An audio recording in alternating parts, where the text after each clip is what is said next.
매일 아침 책 읽기로 하루를 시작하는 행복 습관, 미라클 독서입니다. 오늘 함께 읽어볼 책은 위대한 기업에 투자하라. 필립 피셔 지음, 박정태 옮김, 굿모닝 북스에서 펴낸 책입니다. 서문. 주식 투자에 관한 또 한 권의 새로운 책을 내놓는 저자의 입장에서 먼저 왜 이런 책을 쓰게 되었는지에 대해 설명하는 게 좋을 것 같다. 따라서 이 서문에서는 주식 투자를 하는 일반 투자자에게 내가 왜 이런 주제로 책을 쓰게 되었는지에 대한 적절한 설명을 하기 위해 어쩔 수 없이 다소 개인적인 이야기를 해야 될 것 같다. 나는 스탠포드 대학교에 당시 설립되지 얼마 되지 않은 비즈니스 스쿨을 1년 다닌 뒤 1928년 5월 사회로 진출했다. 나는 크로커 앵글로 내셔널 뱅크 오브 샌프란시스코에 들어가 20개월 만에 이 은행의 주력 부서 가운데 하나인 통계 부서의 책임자가 됐다. 오늘날의 명칭으로 말하자면 증권 분석가로 일한 것이다. 나는 이곳에서 1929년 가을 대단원의 막을 내린 폭풍과도 같았던 주식시장의 광기와 그 이후 이어졌던 대폭락의 기간을 맨 앞자리에 앉아 지켜볼 수 있었다. 이때 경험을 통해 미국 서부 지역에서도 특화된 투자 자문 회사라면 충분히 성공할 수 있는 기회가 있다고 확신하게 됐다. 당시 주식 중개인에 대한 평판은 시대에 뒤떨어졌으면서도 아주 건방지고 모든 주식의 가격은 알지만 가치는 전혀 모르는 사람들이라는 식이었다. 이런 평가와 완전히 반대되는 투자 자문 회사라면 성공할 수 있다고 생각했다. 1931년 3월 1일 나는 피셔앤드컴퍼니를 출범시켰다. 내가 세운 투자 자문회사는 다수의 일반 투자자를 상대로 사업을 했지만 가장 핵심적인 투자 대상은 소수의 성장 기업에 집중했다. 나의 사업은 번창했다. 그러다 제2차 세계대전이 발발했다. 나는 3년 반 동안 육군 항공대에서 행정장교로 일하면서 여러 부대를 옮겨 다녔다. 군에서 복무할 동안 나는 시간이 날 때마다 지난 10년 동안 내가 실제로 했거나 혹은 내가 본 다른 사람의 경우에서 성공적인 투자와 특히 성공하지 못한 투자가 어떤 것이었는지 자세히 연구해 보았다. 나는 이 같은 연구를 통해 특별한 투자 원칙들을 발견할 수 있었는데 이런 원칙들은 주식 투자와 관련된 사람들이 복음처럼 받아들이는 상식들과는 전혀 달랐다. 군에서 제대한 뒤 나는 다른 이슈들에 대해서는 가능한 한 신경을 적게 쓰고 이 원칙들을 실제 투자 사업에 적용해 보기로 마음먹었다. 피셔앤드컴퍼니는 그 이전까지 11년 동안 그리 많은 투자자들을 상대로 사업을 했던 것이 아니라 한 번에 만화의 12명의 고객 자산만 관리했다. 이들 고객은 거의 대부분 처음부터 계속 남아있었다. 피셔앤드컴퍼니는 또 투자한 주식의 가격 상승에 주력한 정도가 아니라 사업 목표를 전적으로 그 한 가지에 집중했다. 물론 내가 피셔앤드컴퍼니 사업을 재개한 후 지난 11년 동안 주식시장 전반이 오름세를 탔고 주식에 투자한 사람이라면 누구나 괜찮은 수익을 올렸을 것이라는 점을 나는 잘 알고 있다. 그렇지만 전체적인 주식시장 상승률보다 계속해서 더 높은 투자 수익률을 올린다는 문제는 다르다. 제2차 세계대전 발발 이전에는 이런 원칙들을 부분적으로 활용하는 데 그쳤다. 그러나 전후 기간에는 시장 수익률을 상회하기 위해서는 이 원칙들을 더욱 철저하게 지켜야 한다는 사실을 알게 됐다. 아마도 더욱 중요한 점은 주식시장이 급등할 때보다 오히려 정체돼 있거나 하락할 때 이 원칙들이 더욱 빛을 발한다는 사실이었다. 나 자신과 다른 사람들이 투자한 기록들을 연구하다 보니 두 가지 문제를 발견하게 되었고 이것이 내가 이 책을 쓰는데 결정적인 영향을 미쳤다. 하나는 내가 기회 있을 때마다 지적했듯이 주식 투자를 통해 큰 이익을 얻기 위해서는 인내가 필요하다는 점이다. 주가가 앞으로 어떻게 될 것인지를 이야기하는 편이 앞으로 정확히 얼마 후에 주가가 그렇게 될 것인지를 이야기하는 것보다 훨씬 쉽다고 말한다면 이해가 더 빠를 것이다. 또 하나는 주식시장이란 원래 사람을 현혹시키는 속성을 갖고 있다는 점이다. 어느 순간 다른 모든 사람이 하는 것을 따라하고 그래서 자신의 행동에 아무런 잘못도 없다고 느낄 때가 바로 가장 위험한 경우일 수 있다.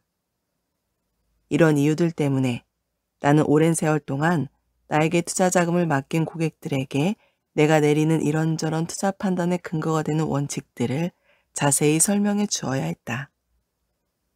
그렇게 함으로써 고객들은 내가 왜 전혀 알려지지 않은 기업의 주식을 매수했는지, 또 충분한 시간이 흘러 주가가 그 주식을 매수할 때의 목적을 정당화시킬 정도로 오르기 전까지는 전혀 처분할 생각을 하지 않는지를 비로소 이해했다.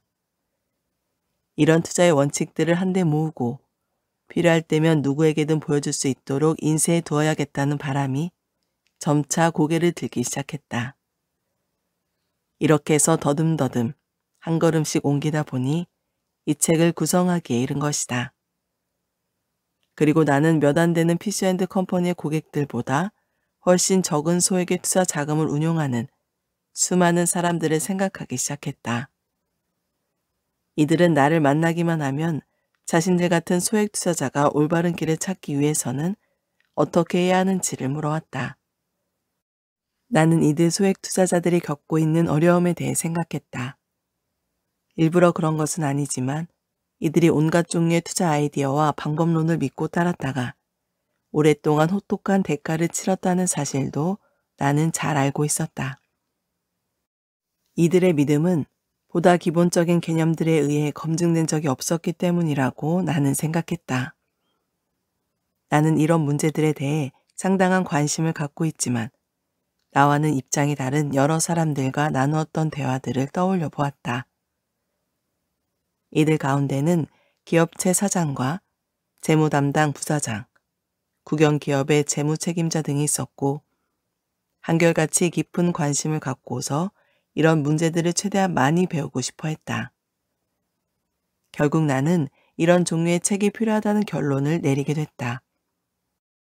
이런 책은 지금 이 책을 읽고 있는 독자에게 내가 1인칭 화자가 되어 격식에 얽매이지 않고 내용을 서술하는 게 좋을 것이라고 생각했다.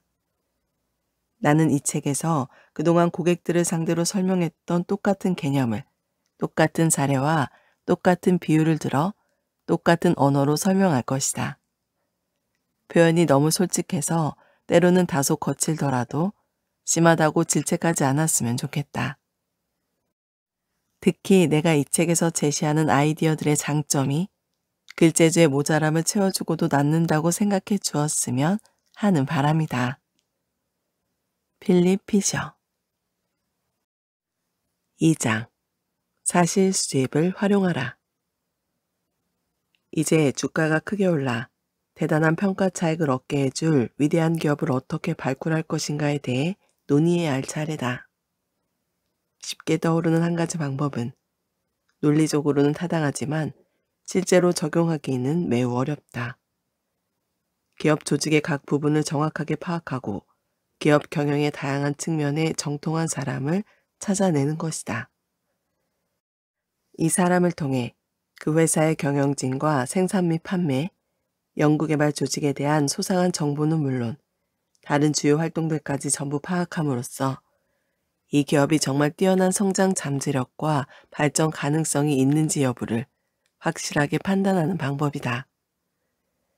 이런 방법은 언뜻 보기에 그럴듯하다. 그러나 안타깝게도 보통의 투자자들이 이런 방식을 제대로 활용할 수 없는 이유는 너무나 많다. 우선 이런 정보를 제공해 줄 만한 사람은 최고 경영자 수준의 경력을 가져야 하는데 그 숫자가 너무 적다. 더구나 대부분의 경우 이미 최고 경영자로 일하면서 너무 바쁘고 급여도 상당히 많이 받는다. 이런 사람들은 시간도 없지만 일반 투자자에게 소상한 정보를 제공하고 싶어 하지도 않는다. 서로 정보를 제공한다고 해도 자기 조직에 속하지도 않은 외부인이 정확한 투자 판단을 할 수 있도록 필요한 모든 정보를 내놓을지는 의문이다. 또 일부 정보는 현재나 장래 경쟁자들에게 너무나 결정적인 것이어서 회사 내에서도 책임 있는 부서 이외에는 알려주지도 않는다. 그러나 다행히 투자자가 탐색해 볼 수 있는 또 다른 길이 있다. 이 방법은 적절하게 활용하기만 한다면 뛰어난 투자 대상을 발굴하는 데 필요한 훌륭한 단서를 제공해 줄 것이다. 이 방법을 한마디로 표현할 더 이상의 좋은 단어가 없어 나는 사실 수집이라는 표현을 쓰도록 하겠다. 지금부터 자세히 설명하겠지만 대개의 투자자들은 사실 수집이라는 방법을 처음 접하면 10중 8구 이런 반응을 보일 것이다. 사실 수집이 다른 사람에게는 얼마나 도움이 될지 몰라도 자신은 이 방법을 적용할 기회가 많지 않아 별로 도움이 될 것 같지 않다고 말이다. 물론 대부분의 개인 투자자들이 투자 수익을 극대화하는 데 필요한 충분한 요소를 가진 입장은 아니라는 점을 나는 잘 알고 있다. 하지만 그렇다 하더라도 자신에게 필요한 것이 무엇이며 왜 필요한지는 철저하게 이해하고 있어야만 한다고 나는 생각한다. 가령 개인 투자자들은 이 방법을 통해서만 자신에게 가장 필요한 최고의 투자 자문가를 구할 수 있다.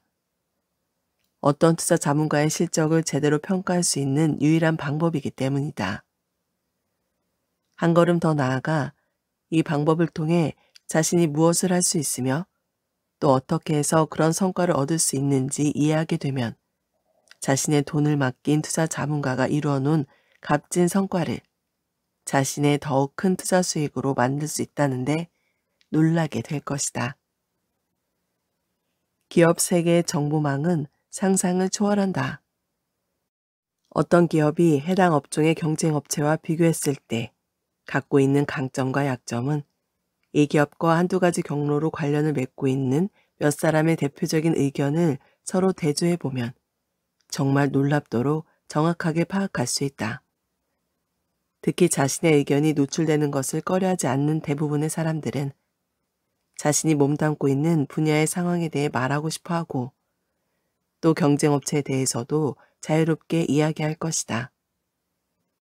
가령 한 가지 업종에 속해 있는 5개의 기업을 선정해 각각의 기업 관계자에게 다른 네 회사의 강점과 약점에 대해 적절한 질문을 던져보라. 그러면 10번 가운데 9번은 5개 기업에 대한 정확하면서도 자세한 그림을 그려낼 수 있을 것이다. 하지만 경쟁업체는 필요한 의견을 구하는데 단지 하나의 정보원에 불과하고 또 반드시 최선의 정보원도 아니다.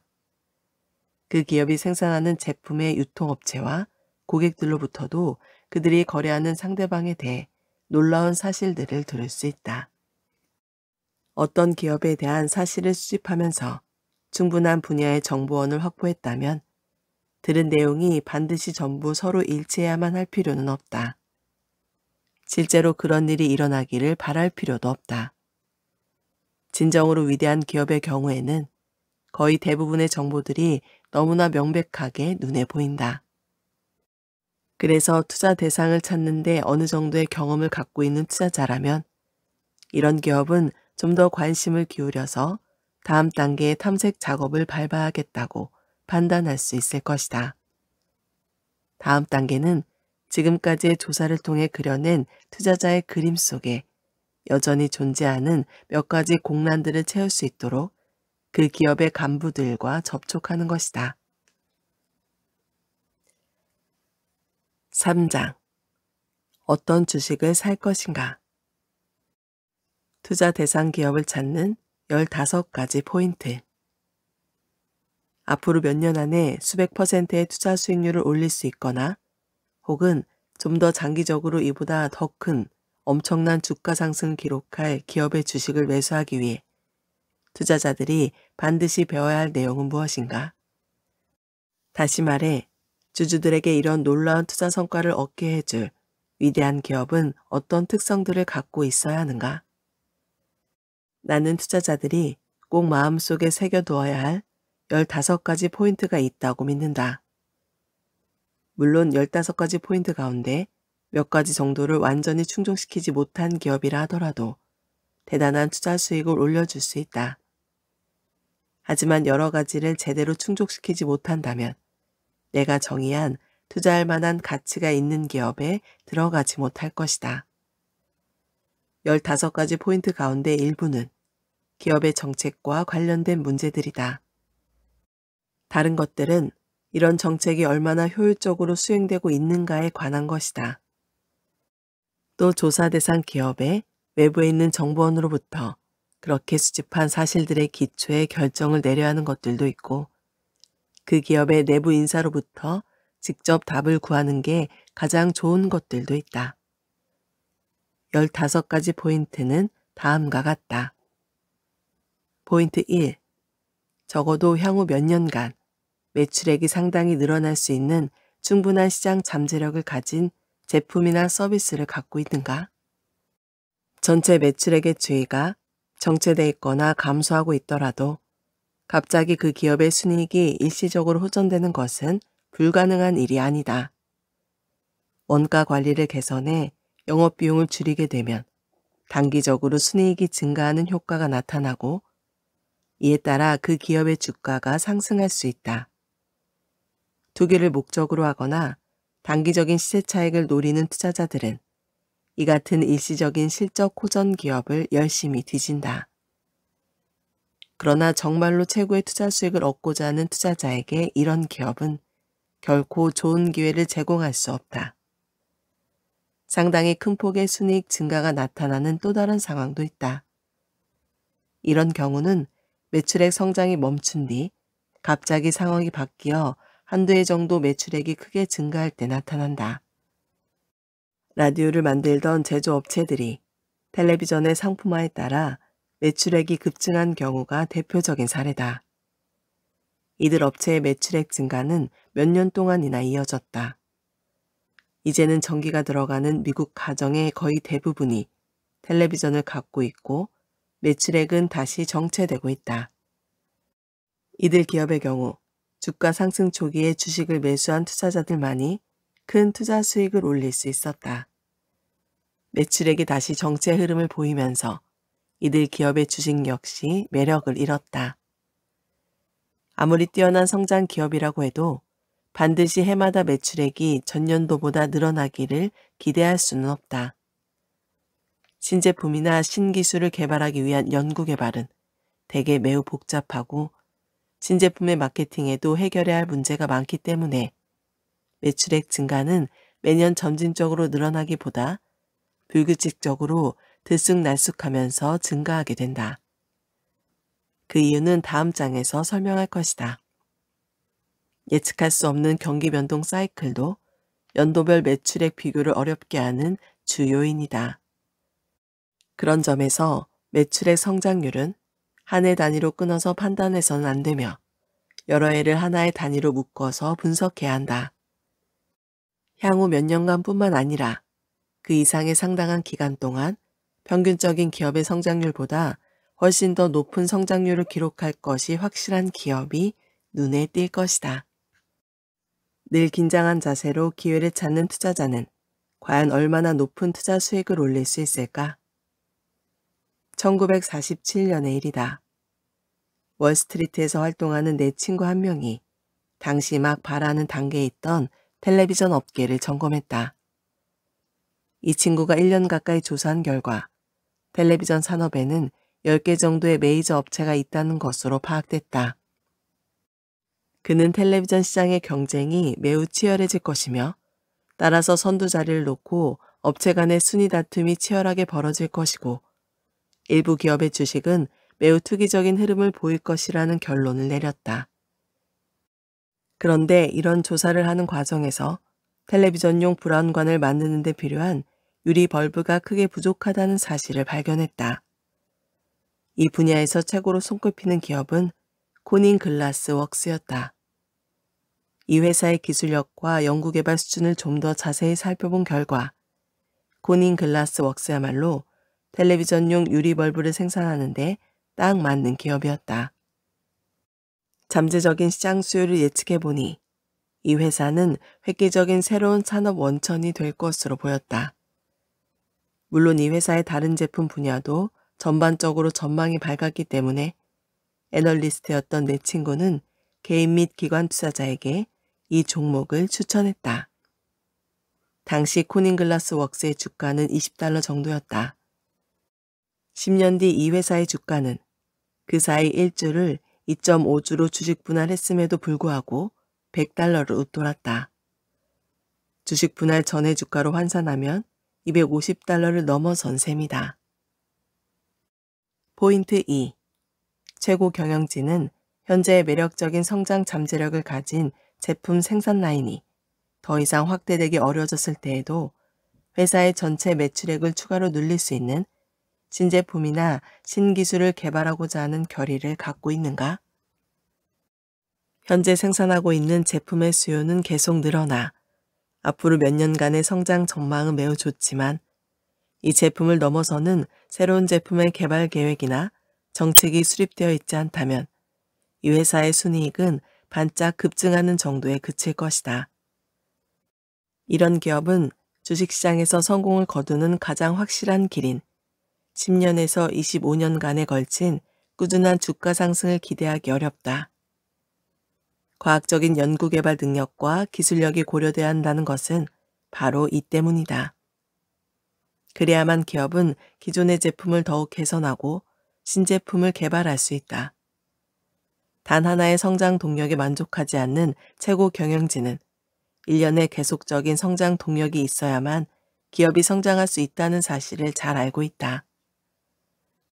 투자자들이 최고의 투자 수익을 얻을 수 있는 기업이란 대개 이미 사업을 벌이고 있는 제품과 연관을 갖고 있는 분야에 회사의 기술력과 연구개발 능력을 충분히 쏟고 있는 회사다. 그렇다고 해서 너무 많은 사업 부문을 갖고 있거나 전혀 연관성 없는 제품들을 생산하는 기업은 피해야 한다는 말이 아니다. 기존의 제품과는 전혀 관련 없는 수많은 신제품을 만들어내는 기업은 제품 개발에 성공한다고 해도 현재의 사업 활동과 연관없는 여러 시장으로 뛰어들어야 한다. 그보다는 마치 하나의 나무줄기에서 여러 개의 가지가 자라나듯이 회사의 핵심적인 연구개발 역량을 중심으로 각각의 사업 부문이 뻗어나가도록 하는 기업이 더 낫다는 말이다. 포인트 2를 언뜻 보면 포인트 1을 새삼 다시 반복하는 것처럼 느낄 것이다. 하지만 그렇지 않다. 포인트 1은 사실에 관한 문제로 기업이 현재 생산하고 있는 제품의 잠재적인 성장 가능성에 주목하라는 것이다. 포인트 2는 최고 경영진이 갖고 있는 자세의 문제다. 언젠가는 현재 시장 잠재력이 소진하게 될 것이고 기존 제품 시장은 그 수준까지만 성장하게 될 것이다. 따라서 가까운 장래에 더 큰 시장을 가진 신제품을 개발해야 성장을 계속할 수 있다는 점을 최고 경영진이 인식하고 있는가 하는 것이다. 최고의 투자 성과를 얻기 위해서는 포인트 1에서도 훌륭한 점수를 받고 동시에 포인트 2가 요구하는 자세를 확실히 갖추고 있는 기업이라야 한다. 포인트 3. 기업의 연구개발 노력은 회사 규모를 감안할 때 얼마나 생산적인가? 주식시장에 상장돼 있는 수많은 기업들의 경우 매년 어느 정도의 금액을 연구개발 분야에 지출하고 있는지 어렵지 않게 파악할 수 있다. 또 이들 기업은 연간 매출액도 함께 발표하므로 연구개발 투자액을 전체 매출액으로 나누기만 하면 이 회사가 매출액의 몇 %를 연구개발 분야에 쓰고 있는지 쉽게 알 수 있다. 전문적인 투자 분석가들은 이렇게 계산한 연구개발 투자 비율을 같은 업종 내 다른 기업들과 비교하기를 좋아한다.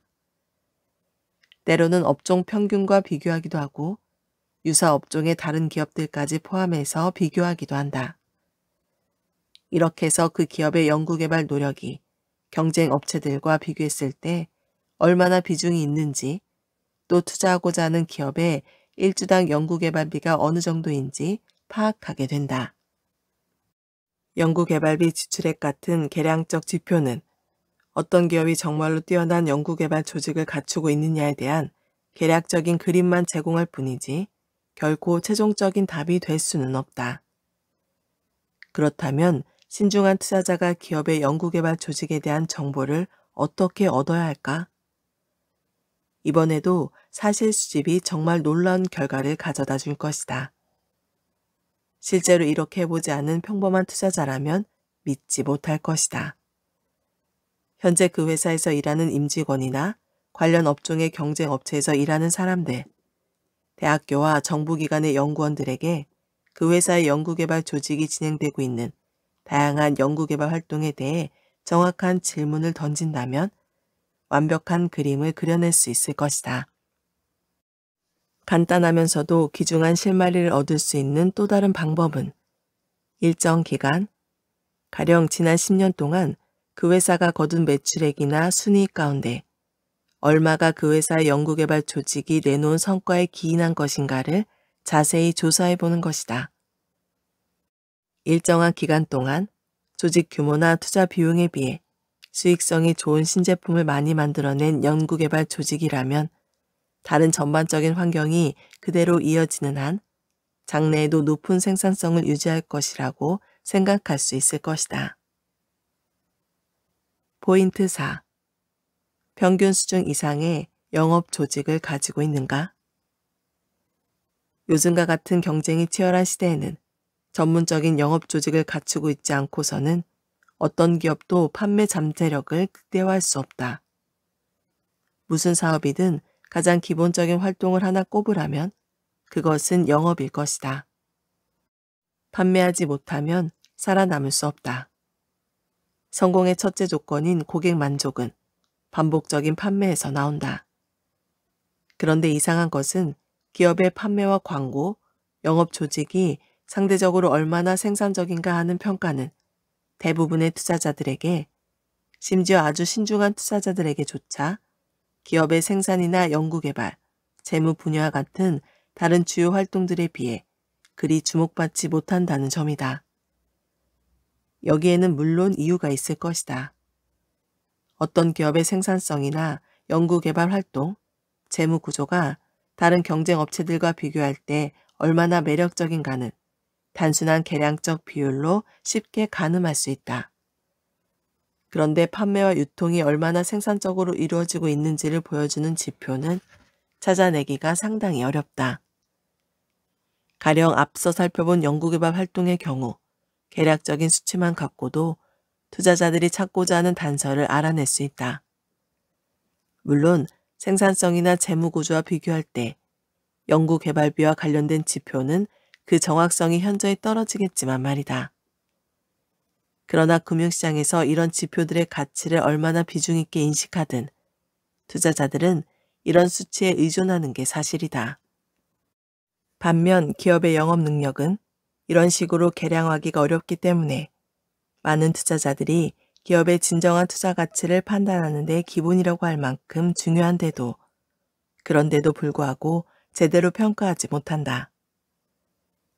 이런 딜레마를 해결하기 위해서는 다시 한번 사실 수집이라는 기술을 사용해야 한다. 기업의 모든 활동 분야 가운데 외부의 정보원으로부터 가장 쉽게 들을 수 있는 게 바로 영업 조직이 얼마나 효율적이냐 하는 것이다. 경쟁 업체는 물론 고객들도 그 답을 알고 있다. 더욱 중요한 점은 이들이 자신의 견해를 밝히는데 전혀 주저하지 않는다는 것이다. 신중한 투자자라면 이 문제에 대한 답을 구하면서 보낸 시간을 값진 보상으로 되돌려 받을 것이다. 강력한 영업 조직과 유통망을 갖추지 않은 기업이라 하더라도 생산 부문과 연구개발진이 뛰어난 성과를 올리면 일시적으로 큰 이익을 낼 수 있다. 그러나 이런 기업은 매우 취약하다. 장기적으로 꾸준히 성장하기 위해서는 강력한 영업 조직이 필수적이다. 포인트 5. 영업이익률은 충분히 거두고 있는가? 이제 비로소 증권업계의 많은 사람들이 건전한 투자 결정의 요체라고 느끼는 계량적 분석의 중요한 주제를 설명할 순서가 됐다. 투자자의 입장에서 볼 때 매출액이란 이익을 늘려주어야만 가치가 있는 것이다. 매출액이 증가하는데도 불구하고 상당한 기간 동안 이익이 그에 상응해 늘어나지 않는다면 투자의 동력이 될 수 없다. 어느 기업의 이익을 측정하는 첫 번째 단계는 영업이익률, 즉 1달러의 매출을 올렸을 때 얼마의 영업이익이 남는가를 분석하는 것이다. 영업이익률은 같은 업종 내에서도 회사마다 크게 차이가 난다는 점을 쉽게 알 수 있을 것이다. 영업이익률은 한 해가 아니라 몇 해에 걸친 추이를 조사해 봐야 한다. 특정 업종의 경기가 보기 드물 정도로 화랑일 때는 해당 업종의 거의 모든 기업이 순이익 규모 자체도 커질 뿐만 아니라 영업이익률도 높아진다. 또 이렇게 경기가 좋을 때면 거의 언제나 영업이익률이 낮은 한계 기업들의 영업이익률이 훨씬 더 큰 폭으로 올라간다는 점도 눈에 띌 것이다. 원래 영업이익률이 양호했던 기업은 화랑기에 영업이익률이 더 높아지기는 하지만 그 정도에서는 한계 기업들에 못 미친다. 경기가 이상과열이라고 할 만큼 좋아지면 기초가 약한 기업이 오히려 같은 업종의 강력한 기업보다 더 높은 순이익 성장률을 기록하는 것은 이 때문이다. 하지만 이렇게 증가한 이익은 경기가 다시 가라앉으면 빠른 속도로 동반 하락한다는 점을 명심해야 한다. 이런 이유로 인해 나는 진짜 장기적인 투자 수익은 절대 한계 기업의 투자에서는 얻어질 수 없다고 믿는다. 설립된 지 오래된 대기업 가운데 엄청난 투자 수익을 올려주는 경우는 대부분 비교적 높은 영업이익률을 가진 기업들이다. 이런 기업들은 또 해당 업종에서 가장 높은 영업이익률을 갖고 있는 경우가 많다. 반면 출범한 지 얼마 되지 않은 젊은 기업들, 오래된 기업도 가끔 포함되긴 하지만 이런 기업들의 경우 이 원칙과는 상당히 의미 있는 괴리가 있다. 실제로 드러나는 것보다 더욱 두드러지는 차이다. 이들 기업은 성장을 더욱 가속화하기 위해 이익의 전부 또는 거의 대부분을 연구개발비나 판촉비 등으로 사용한다.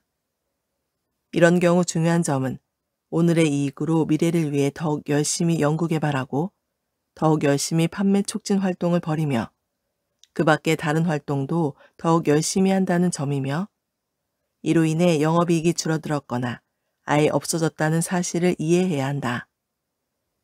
영업이익률이 이런 이유로 인해 감소했다면 단순히 그 활동이 장래 성장에 필요한지 여부만 따져볼 것이 아니라 실제로 연구개발 노력인지 판매 촉진 활동인지 여부를 짚어보는 게 매우 중요하다.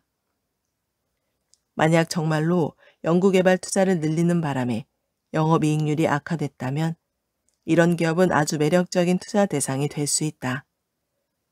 그러나 이렇게 장래를 내다보고 성장을 가속화하기 위해 기꺼이 영업이익률 하락을 감수한 기업처럼 예외적인 경우를 제외한다면 장기적으로 투자 수익을 극대화하고자 하는 투자자는 영업이익률이 낮은 기업 혹은 한계 기업은 피하는 것이 상책이다. 포인트 6.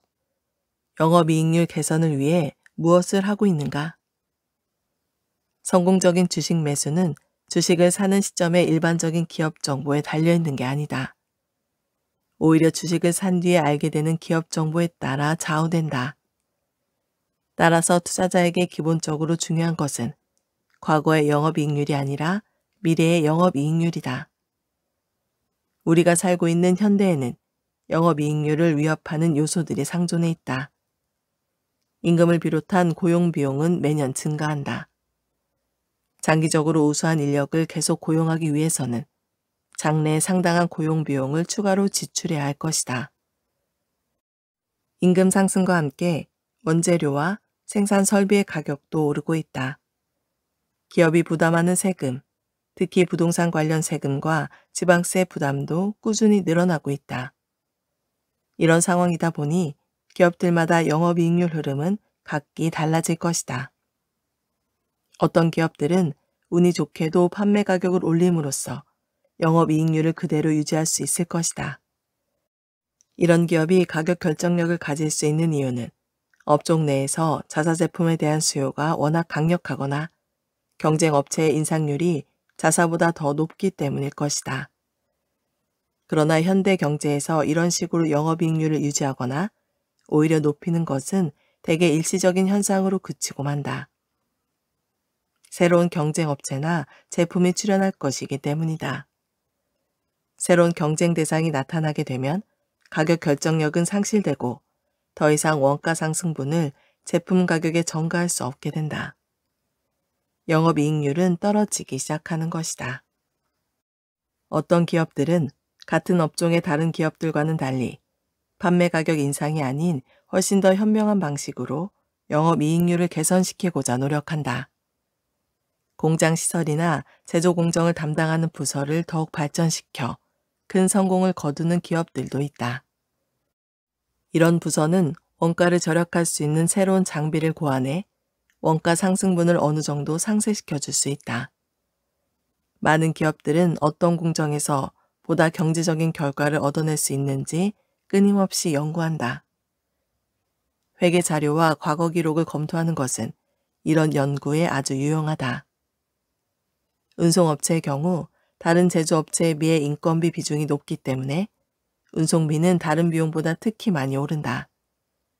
그런 점에서 주도 면밀한 기업들은 새로운 컨테이너를 사용한다든가 그동안 쓰지 않았던 운송 방법을 이용한다든가 혹은 이중 운송비를 줄일 수 있도록 원자재 공급처 인근에 새로운 공장을 건설하는 방법 등으로 늘 원가를 절감해 나간다. 이런 방식 가운데 어떤 것도 하루아침에 이루어지지 않는다. 전부가 깊은 연구와 신중한 계획을 필요로 한다. 안목이 있는 투자자라면 투자하려는 기업이 원가를 줄이고 영업이익률을 개선할 수 있는 새로운 아이디어를 만들어내기 위해 얼마나 노력을 기울이고 있는지 반드시 살펴봐야 한다. 물론 여기서도 사실 수집이 어느 정도는 도움이 된다. 하지만 해당 기업의 관계자로부터 직접 듣는 게 가장 좋다. 더구나 기업의 최고 경영자 대부분은 이런 내용을 자세히 이야기하려고 한다. 이런 일들을 잘해나가는 기업이야말로 장래에도 꾸준히 건설적으로 모든 장애를 해결해 나갈 수 있는 조직을 이미 만들었을 가능성이 높다. 또한 틀림없이 주주들에게 장기적으로 가장 큰 보상을 제공해 줄 것이다. 포인트 7. 돋보이는 노사관계를 갖고 있는가? 대부분의 투자자들은 훌륭한 노사관계로부터 나오는 이익에 대해 잘 알지 못할 것이다. 하지만 노사관계가 좋지 않은 데서 오는 해악을 모르는 투자자들은 거의 없다. 잦은 파업과 장기 파업이 생산에 미치는 영향은 기업의 재무제표조차 대충 보고 넘어가는 투자자들에게도 피부에 와닿을 것이다. 왜 근로자들은 어떤 고용주에게는 그토록 충성하면서 다른 고용주에게는 그토록 분노하는 것인가? 이유는 매우 복잡하고 정확한 답을 찾기도 어렵다. 하지만 투자자의 입장에서 보자면 근로자들이 그런 감정을 느낄 수밖에 없었던 재반 여건을 어떻다고 평가하기보다는 근로자들이 어떻게 느끼고 있는지를 보여주는 비교 지표를 보고 판단하는 것이 더 나을 것 같다. 어떤 기업의 노사정책과 인사관리 수준이 어느 정도인지를 볼 수 있는 일련의 지표는 그 기업의 근로자 이직률을 같은 업종의 다른 기업과 비교하는 것이다. 다른 지역에 위치해 있는 다른 기업에 비해 입사 희망자의 수가 더 많은지를 살펴보는 것도 마찬가지로 중요하다. 노동력이 풍부해 구직자가 넘쳐나는 지역에 자리 잡은 것도 아닌데 항상 입사 희망자가 줄을 서 있는 기업이라면 투자자의 입장에서 노사관계나 인사정책이 양호하다고 판단할 수 있을 것이다. 하지만 투자자들은 이 같은 일반적인 지표들보다 더 중요한 몇 가지 특별한 사항들을 빠뜨려서는 안 된다. 훌륭한 노사관계를 갖고 있는 기업은 어떤 갈등이 생기면 즉각 해결하고자 모든 노력을 다한다. 사소한 개인적 갈등도 오랫동안 해결되지 않고 또 경영진들도 별로 관심을 기울이지 않는 경우 점점 더 커져서 마침내 심각한 불길로 번져나갈 수 있다. 기업의 갈등 해결 방식이 얼마나 뛰어난지 살펴보는 것 외에 그 기업의 임금 수준도 투자자들이 반드시 주의를 기울여야 할 사항이다. 같은 지역에 있는 기업들보다 더 높은 임금을 지급하면서도 평균 이상의 영업이익률을 올리는 기업은 양호한 노사관계를 갖고 있다고 볼 수 있다. 반면 순이익을 올리고는 있지만 그것이 같은 지역의 기업 평균에도 못 미치는 임금 때문에 가능했다면 이런 기업의 주식을 매수하는 투자자는 얼마 지나지 않아 심각한 위험에 직면하게 될 것이다. 마지막으로 최고 경영자가 일선 현장에서 일하는 근로자들에 대해 어떤 자세를 갖고 있는가도 투자자들이 반드시 주목해야 할 사항이다. 어떤 경영자들은 겉으로는 온갖 미사역으로 포장하지만 실제로는 직급이 낮은 일반 근로자들에게 아무런 책임감이나 관심도 갖지 않고 있다. 이들은 오로지 강성 노동조합의 압력을 견디지 못할 때가 아니면 절대 일선 근로자들의 임금을 올려주지 않는다. 이런 기업에서는 매출액이나 순이익 전망이 조금씩 변할 때마다 근로자들을 마구 해고하거나 대규모로 새로 뽑는다. 그러다 보니 회사 내에서는 책임의식을 전혀 찾아볼 수 없고 가족 같은 분위기도 없다. 근로자들이 스스로 회사에 필요한 존재라고 여기거나 기업의 일부라고 생각할 여지가 전혀 없다. 근로자 개인의 존엄성 따위는 자리 잡을 수조차 없다. 이런 자세를 갖고 있는 최고 경영자가 이끌어가는 회사라면 10중 8구는 우리가 원하는 투자 대상이 될 자격이 없을 것이다. 포인트 8. 임원 간의 훌륭한 관계가 유지되고 있는가? 직급이 낮은 일반 근로자들과 훌륭한 관계를 유지하는 게 중요한 것처럼 임원들 간의 좋은 분위기를 형성하는 것 역시 필수적이다. 임원들의 판단력과 성실성, 팀워크는 회사의 장래 운명을 결정지을 수도 있다. 이들이 다루는 업무의 비중은 매우 크고 일의 긴장도 역시 상당하다. 따라서 임원들 사이에 다툼이나 시기가 생길 경우 최고 경영자가 회사를 제대로 이끌어가지 못하거나 최고의 능력을 발휘하지 못하는 상황이 벌어질 수도 있다. 최고의 투자 기회를 제공하는 기업은 임원들 사이에 좋은 분위기가 조성돼 있는 곳이다. 임원들은 사장이나 회장, 이사회 의장에 대해 깊은 신뢰를 갖고 있다. 그러기 위해서는 다른 무엇보다 승진은 파벌주의가 아닌 능력주의에 따라 이뤄진다는 믿음을 말단 직원부터 고위 임원까지 모두가 갖고 있어야 한다. 오너 일가라더라도 능력이 더 뛰어난 직원보다 더 높은 직급으로 승진해서는 안 된다. 임금 조정은 정기적으로 이루어져 높은 성과를 낸 데 대한 보상적 임금 인상은 임원들 스스로 요구하기 이전에 반영돼야 한다. 임금 수준은 적어도 해당 업종이나 해당 지역의 평균치는 넘어야 한다. 어떤 직책을 맡아야 할 사람이 회사 내에서는 승진을 시켜도 구하기가 불가능하다면 신입사원처럼 외부에서 적절한 인물을 스카우트해야 한다. 최고 경영자는 사람들이 함께 섞여서 일하는 어느 곳에서든 파벌주의와 사소한 갈등이 어느 정도 불가피하다는 점은 인정해야겠지만 팀플레이어 협력하지 않고 파벌과 갈등으로 인해 최소한의 능력마저 유지할 수 없게 만드는 직원에 대해서는 단호하게 처리해야 한다. 투자자들은 이와 관련된 대부분의 문제들을 다양한 직책을 맡고 있는 몇몇 임원들과 이야기해보면 직접적인 질문을 그리 많이 던지지 않고서도 쉽게 파악할 수 있다. 이런 기준에 어긋나는 기업일수록 당연히 뛰어난 투자 대상으로부터 멀어질 것이다.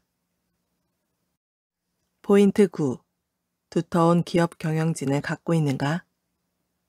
아주 탁월한 능력을 가진 1인 기업가 혼자서 회사를 이끌어간다 하더라도 규모가 작다면 매우 훌륭하게 해나갈 수 있다. 이런 기업은 다른 요소들을 전부 충족시킬 경우 몇 년 정도는 대단한 투자 기회를 제공해 줄 수 있다. 그러나 모든 인간에게는 수명이 있다. 아무리 작은 기업이라 하더라도 투자자들은 이런 핵심적인 인물이 사라졌을 경우 회사의 파국을 막을 수 있는 것이 무엇인지 염두에 두어야 한다. 요즘은 이런 이유로 인해 발생하는 투자 리스크가 그리 크지 않는 편이다. 상당한 역량을 갖춘 경영진을 많이 보유하고 있는 대기업이 뛰어난 중소기업을 인수하는 게 유행처럼 되었기 때문이다. 그러나 투자를 고려할 만한 기업이라면 계속해서 성장해 나가야 한다. 경영 지식을 갖춘 재능 있는 기업 경영진을 키워내지 못한다면 이런 기업은 머지않아 더 이상 성장할 수 없는 단계에 이르게 된다. 이 시점은 기업들마다 전부 다를 것이다. 그 기업이 속해 있는 업종에 따라 또 1인 기업가의 능력에 따라 달라질 것이다.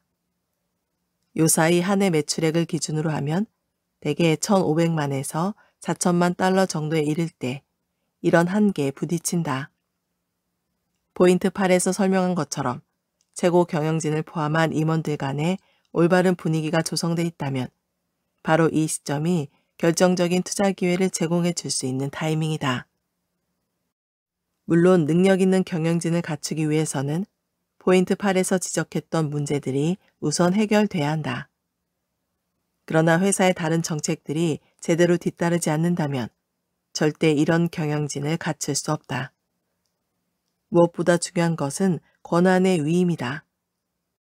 만약 최고 경영자로부터 하위 경영진에 이르기까지 임원들 각자가 자신들의 업무를 수행하면서 개인의 능력을 최대한 효과적으로 발휘할 수 있는 권한이 주어지지 않는다면 아무리 뛰어난 임원도 마치 우리 안에 갇혀있는 건강한 야수처럼 제 능력을 발휘할 수 없을 것이다. 이들이 자신의 역량을 10분 발휘하지 못하는 이유는 단지 그것을 쓸 수 있는 권한이 충분히 주어지지 않았기 때문이다. 최고 경영자가 일시적인 잡무까지 전부 간섭하고 처리하려고 하는 기업은 절대 매력적인 투자 대상이 될 수 없다. 자신이 만든 조직 체계를 스스로 무너뜨린다면 비록 최고 경영자의 의도가 좋은 것이었다 하더라도 그 회사의 투자 가치를 중대하게 훼손하는 결과를 초래할 가능성이 높다.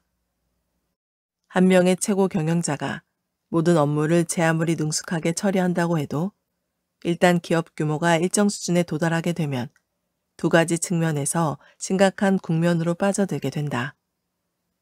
우선 사소한 문제들이 너무나 많이 발생해 혼자 힘으로는 도저히 감당할 수 없어진다. 또 장래에 꼭 필요한 추가적인 성장을 이끌어갈 능력 있는 인재를 양성하지 못하게 된다.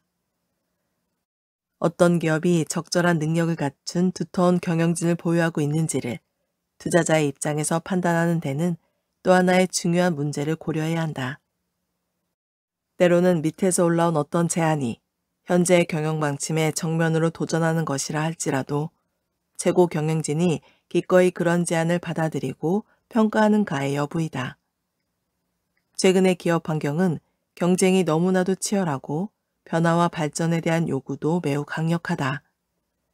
이런 시대의 최고 경영진의 자존심이나 무관심은 정말로 귀중한 아이디어의 보고를 찾아내는데 방해가 되기 일쑤다. 이런 최고 경영자가 이끌어가는 기업은 아마도 투자하기에 적당한 대상이 되지 못할 것이다. 더구나 기업에 꼭 필요한 더 많은 숫자의 젊은 경영진이 성장하기에도 어려울 것이다. 포인트 10. 원가 분석과 회계관리 능력은 얼마나 우수한가? 사업 부문 하나하나의 전 과정에 걸쳐 투입되는 원가를 매우 정확하고 자세하게 분석한 뒤 이를 토대로 원가를 종합적으로 절감해 나가지 못하는 기업은 결코 장기간에 걸쳐 다른 기업을 능가하는 성공을 이어갈 수 없다. 최고 경영자는 오직 이런 방식을 통해서만 누구나 주의를 기울여야 하는 문제를 파악할 수 있다. 또 경영진은 오직 이런 방식을 통해서만 주의를 기울여야 할 필요가 있는 모든 문제를 적절하게 해결했는지 여부를 판단할 수 있다. 한 걸음 더 나아가 대부분의 성공한 기업들은 한 가지가 아니라 헤아릴 수 없는 많은 상품들을 생산한다. 만약 경영진이 각각의 제품들에 투입된 정확한 비용을 제대로 파악하지 못한다면 이것은 치명적인 약점이 될 수 있다. 이런 경우 과도한 경쟁을 피하면서 꾸준히 최대의 이익을 올릴 수 있는 가격 정책을 유지하는 것 자체가 사실상 불가능해진다. 또 특별히 판촉 활동을 벌이고 영업을 강화할 필요가 있는 제품이 어떤 것인지를 알아낼 수도 없다. 최악의 상황은 분명히 성공적인 사업 부문인데도 잘못된 원가 분석으로 인해 영업 손실을 내고 있다거나 회사의 전체 이익을 늘리기는커녕 깎아먹는 것으로 경영진에게 보고될 수도 있다. 결국 현명한 사업 계획 자체가 어려워지게 되는 것이다. 투자자에게 기업의 회계 관리는 매우 중요하다. 하지만 신중한 투자자들조차 투자를 고려하고 있는 기업이 원가 회계를 비롯해 관련 업무를 어떻게 처리하고 있는지 파악하기란 매우 어렵고 도움을 얻기도 힘들다. 여기서도 사실 수집은 회계 처리에 정말로 문제가 있는 기업을 찾아내는데 유용한 방법이다. 하지만 그 사실은 사실 수집으로도 알아내기가 어렵다. 기업의 회계 처리 담당자에게 직접 물어보면 대개 원가 분석 자료가 매우 정확하게 작성되었다는 문자 그대로 솔직한 대답만 듣게 될 것이다. 재무제표를 바탕으로 해서 자세한 원가 분석 자료를 만들어낼 수 있는 경우도 있다. 그러나 이렇게 도출한 자료로는 세세한 부분까지 정확하게 파악할 수 없고 따라서 중요성도 떨어진다. 신중한 투자자에게 최선의 방법은 이 문제가 얼마나 귀중한 가치를 지니는 것이며 또 자신의 한계가 무엇인지 분명히 인식하는 것이다. 이런 한계를 인식한 다음에야 비로소 최고 경영자가 전문적인 원가 분석과 회계 처리의 기본적인 중요성을 이해하고 있다는 전제 아래 평균 이상의 역량을 발휘하고 있는 기업이라면 이 문제에 대해서도 평균 이상의 능력을 갖고 있을 것이라는 결론을 내릴 수 있을 것이다. 포인트 11. 해당 업종에서 아주 특별한 의미를 지니는 별도의 사업 부문을 갖고 있으며 이는 경쟁업체에 비해 얼마나 뛰어난 기업인가를 알려주는 중요한 단서를 제공하는가? 굳이 정의하자면 이 문제는 기업의 전반적인 분야를 모두 포괄해서 판단해야 한다. 이런 문제는 사안별로 상당히 다를 수밖에 없기 때문이다. 어떤 기업에게는 매우 중요한 것이지만 다른 기업에게는 전혀 중요하지 않을 수도 있다. 가령 소매업과 같은 사업을 운영하는 기업에게 부동산을 관리하는 기술이 얼마나 우수한가 하는 점은 매우 중요하다. 그래야 더 좋은 땅을 임대해서 매장을 열 수 있을 것이기 때문이다. 그런데 다른 많은 분야의 기업들에게 부동산 관리 기술은 그리 중요하지 않다. 마찬가지로 어떤 기업에게는 외부 자금 운용 기술이 탁월하다는 점이 강점일 수 있지만 다른 기업에게는 전혀 그렇지 않을 것이다. 이런 문제에서도 내가 즐겨 사용하는 사실 수집 방법이 투자자들에게 아주 또렷한 그림을 보여줄 수 있다. 사실 수집을 하다 보면 경쟁 업체와 비교한 매출액당 임대료 수준이라든가 외부 자금 운용 수익률과 같은 계량적인 수치와 전혀 다른 결론을 이끌어내게 되는 경우도 있다. 물론 아주 신중한 연구조사 작업이 무엇보다 중요하겠지만 말이다.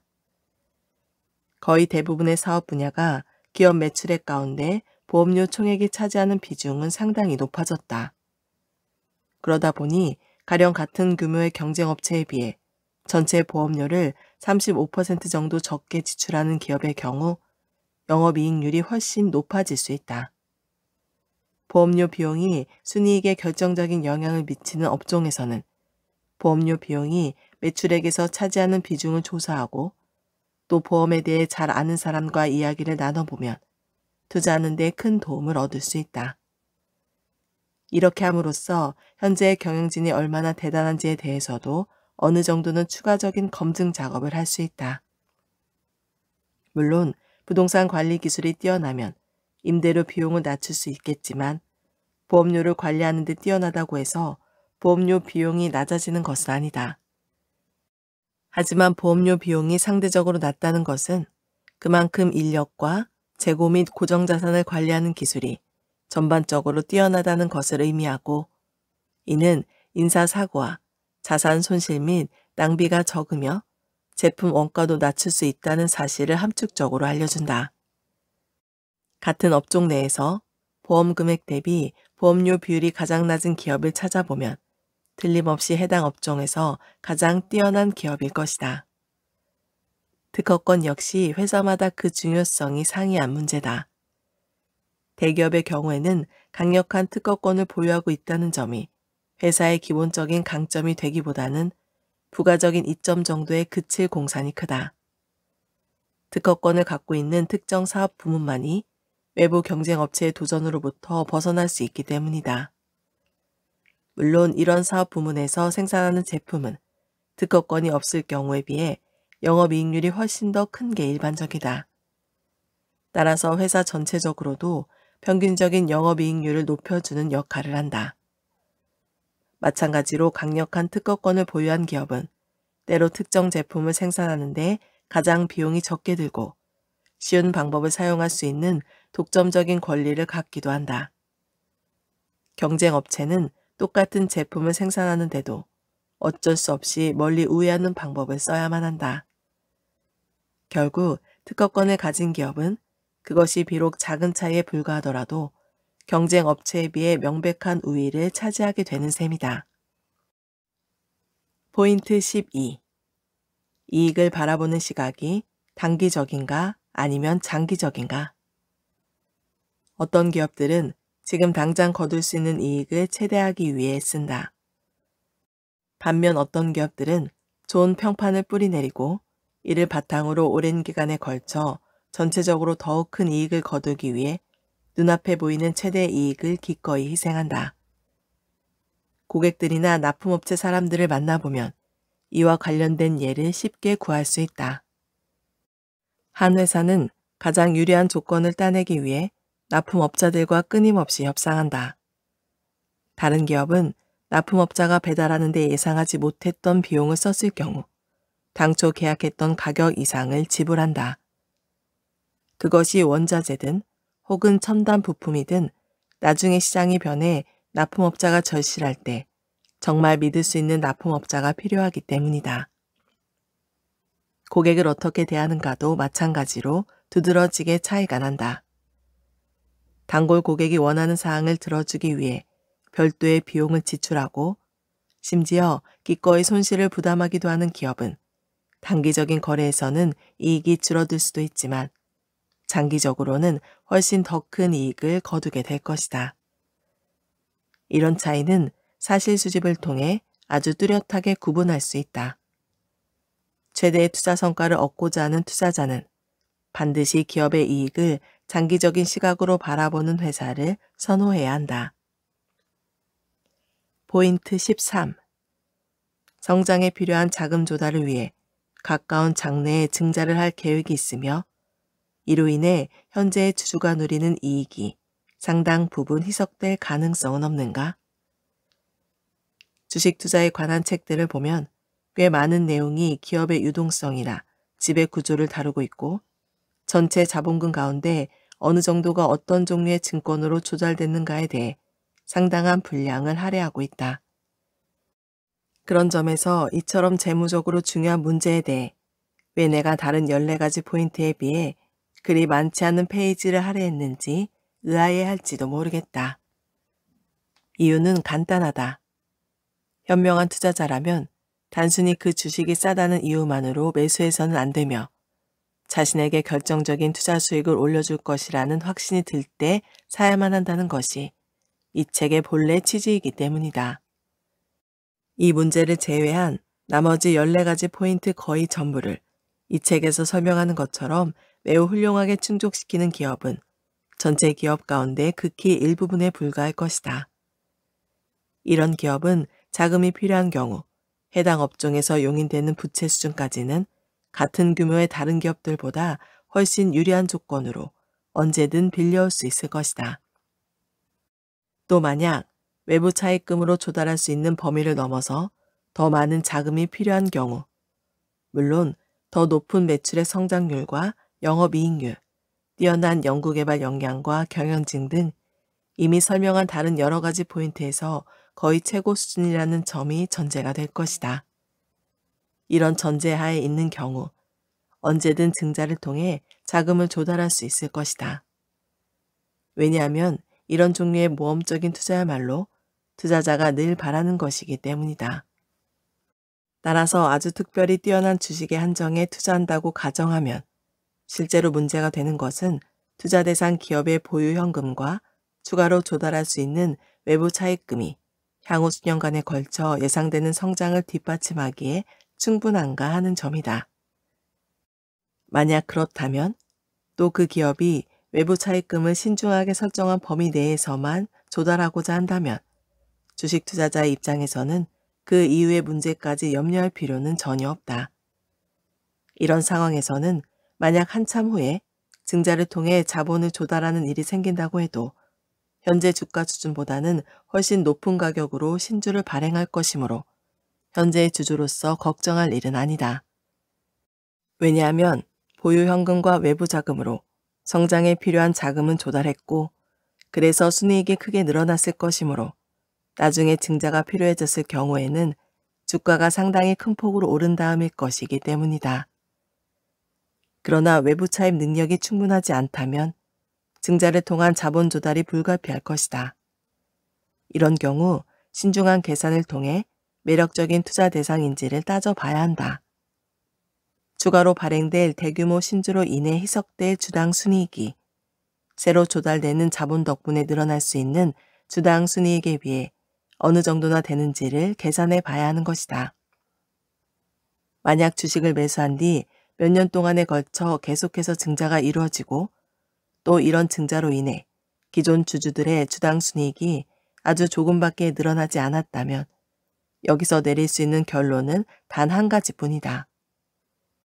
이런 기업의 최고 경영진은 투자자가 원하는 최고의 투자 대상이 되기에는 충분하지 못한 재무적 판단력을 가졌다고 말이다.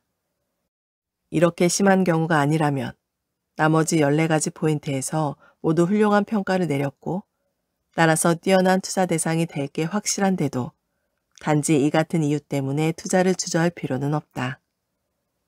또 거꾸로 말하자면 장기간에 걸쳐 최대의 투자 수익을 올리고자 하는 투자자라면 다른 14가지 포인트에서 모두 형편없는 평가를 내렸는데 단지 유동성이 뛰어나다거나 재무 구조가 훌륭하다고 투자해서는 절대 안 된다. 포인트 14.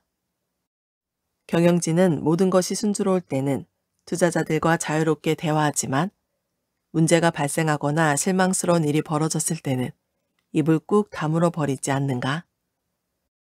아무리 잘 나가는 기업이라 하더라도 예기치 못한 어려움에 부딪히거나 갑작스러운 제품 수요의 감소 같은 그런 난관에 봉착할 수 있다. 사업이란 원래 그런 것이다. 더구나 투자자가 최대 투자 수익을 얻기 위해 주식을 매수해야 할 기업은 오랜 세월에 걸쳐 꾸준히 기술을 연구 개발해 신제품과 새로운 생산 방식을 만들어내고 판매하려고 노력하는 곳이어야 한다. 그래도 평균적으로 보면 이런 기업 가운데도 일부는 비싼 대가를 치르고 실패하고 만다. 그렇지 않은 기업들도 생산이 안정화되는 초기 단계에 예기치 못한 지연 사태나 심각한 비용 부담을 경험한다. 적어도 몇 달씩 이같이 전혀 예상하지 못했던 과외 비용이 발생하게 되면 그 회사의 이익 전망을 아무리 조심스럽게 예측했다 하더라도 악영향을 미친다. 이로 인한 실망은 사실 가장 성공적인 기업에서도 불가피하게 나타나는 것이다. 올바른 판단으로 정확하게 대처한다면 이런 비용은 성공을 달성하는 과정에서 치르는 작은 비용에 그칠 것이다. 따라서 이런 기업에게는 약점이 아니라 오히려 강점으로 부각될 수도 있다. 최고 경영진이 이런 문제에 대해서 어떻게 대처하는가는 투자자에게 매우 귀중한 단서가 된다. 사업이 순조로울 때에 비해 잘 안 될 때 있는 그대로 보고하지 않는 경영진은 대개 이런저런 이유를 들어 입을 꾹 다물어 버리는 경우가 많다. 이런 경우는 예기치 않은 어려움을 해결할 만한 적절한 프로그램을 마련하지 못했기 때문일 것이다. 어쩌면 경영진도 두려움에 사로잡혀 있을지 모른다. 마땅히 갖고 있어야 할 주주들에 대한 책임의식도 없을지 모르고 그저 시간을 버는 것 외에 아무런 대책도 없을 수 있다. 어떤 경우든 투자자는 부정적인 뉴스를 숨기려고 하거나 그냥 수수방관하는 기업에 대한 투자는 아예 하지 않는 게 상책이다. 포인트 15. 의문의 여지가 없을 정도로 진실한 최고 경영진을 갖고 있는가? 어느 기업의 최고 경영진이든 회사의 주주보다는 회사의 자산에 더 관심을 기울인다. 합법적인 범위 안에서도 기업의 오너가 자신과 가족들의 이익을 위해 주주의 이익을 희생시킬 수 있는 방법은 얼마든지 있다. 한 가지 방법은 자신은 물론 회사에서 일하는 사위나 친척의 임금을 정상적인 직무의 가치에 비해 훨씬 더 높게 지급하는 것이다. 또 하나는 자신이 소유한 부동산을 정상적인 시세보다 훨씬 높은 가격으로 회사에 팔거나 임대를 주는 것이다. 사실 작은 중소기업에서는 이런 사례를 정확히 포착하기가 쉽지 않다. 오너 일가나 핵심적인 경영진이 부당한 이득을 취하기 위해서가 아니라 기업의 다른 사업 목적에 투자할 운전 자금을 조달하기 위해 순수한 의도로 부동산을 회사에 매각하거나 임대를 주는 경우도 있기 때문이다. 최고 경영진이 자신의 부를 추적하는 또 다른 방법은 납품업체에게 반드시 특정 중개업체를 경유해서 물건을 공급받도록 하는 것이다. 중개업체는 다름 아닌 자신이나 친구, 친척이 소유한 회사로 이렇게 받는 중개 수수료 이외에는 별다른 수입도 없다. 아마도 주주에게 가장 큰 피해를 입히는 것은 내부 경영진이 스톡 옵션을 발행하는 권한을 남용하는 경우가 될 것이다.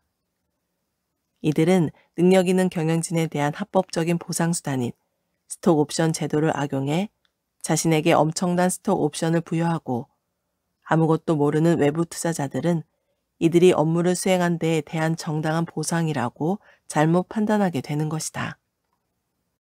이 같은 남용을 막을 수 있는 보호장치는 오로지 하나밖에 없다. 주주에 대한 도덕적 책임감과 수탁자로서의 상당한 의무감을 갖고 있는 경영진이 이끌어가는 그런 기업에만 투자하는 것이다. 이 문제야말로 사실 수집 방법이 매우 유용하게 쓰일 수 있는 분야다. 투자를 고려하고 있는 기업이 지금까지 설명한 15가지 포인트 가운데 어느 하나를 충족시키지 못한다 하더라도 나머지에서 상당히 높은 점수를 얻는다면 훌륭한 투자 대상이 될 수 있다. 그러나 다른 모든 면에서 제 아무리 높은 점수를 얻었다 하더라도 최고 경영진이 주주에 대한 수탁자로서의 강력한 의무를 결여하고 있다면 이것은 정말로 심각한 문제다. 현명한 투자자라면 이런 기업에 투자하는 것을 절대로 진지하게 고려하지 않을 것이다. 오늘 미라클 독서는 여기까지 읽도록 하겠습니다. 오늘도 감사합니다.